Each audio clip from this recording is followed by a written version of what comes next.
जय श्री राम, हर हर महादेव। सोनू के चांदी પહેરવાથી કોઈ મહાન નથી બનતું।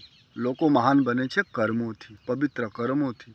લોકો મહાન બને છે પરોપકારી કાર્ય કરવાથી। લોકો મહાન બને છે પવિત્ર વિચારોથી। સોનું की ચાંદી પહેરવાથી કોઈ મહાન નથી બનતું। સારા લુગડા પહેરવાથી કોઈ મહાન નથી બનતું। આ દિખાવા થાય। સમાજમાં દબંગ બની શકો પણ મહાન ન બની શકો। સત્તા હોય, સુંદરતા હોય, ધન હોય, દौलत હોય, ત્યાં સુધી તો ઘણા સાથીદાર હોય, ઘણા લોકો આવશે, સારા માણસો પણ આવશે, સાધુ સંતો પણ તમારે ઘર આવશે।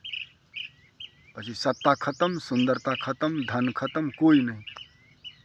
પણ જીવન પરોપકારી હોય, જીવન પવિત્ર હોય, જીવનમાં કામ, ક્રોધ, વ્યભિચાર ન હોય, લંપટાઈ ન હોય, ઈર્ષ્યા ન હોય, કોઈ પ્રત્યે દ્વેષ ન હોય, તો સમાજ પણ ન છોડે, ભગવાન પણ ન છોડે।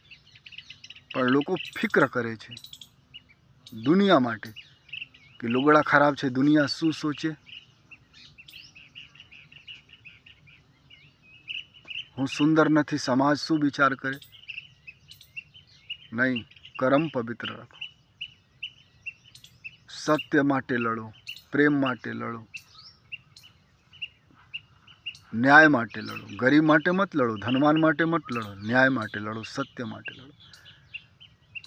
ઘણા લોકો ગરીબ માણસ જમીન પર બેસે ત્યારે લોકો શું કહે છે, આ તો ગરીબ માણસ છે, અને ધનવાન બેસે તો કહે છે આ તો મહાન છે, જમીન પર બેસે છે। જુઓ, ન ગરીબ મહાન છે, ન ધનવાન મહાન છે, પરોપકારી મનુષ્ય મહાન છે। પવિત્ર વિચાર રાખો, ધન નથી તો પવિત્ર વિચાર રાખો, વાણી પવિત્ર રાખો, સત્ય બોલો, असत्य दूर रहो, ईर्ष्या न करो, राग न राखो, द्वेष न राखो। धन दौलत मले तो ठीक, न मले तो ठीक, सुंदरता मले तो ठीक, न मले तो भगवान आपे तो मले, न तो न मले। तो जीवन पवित्र राखो।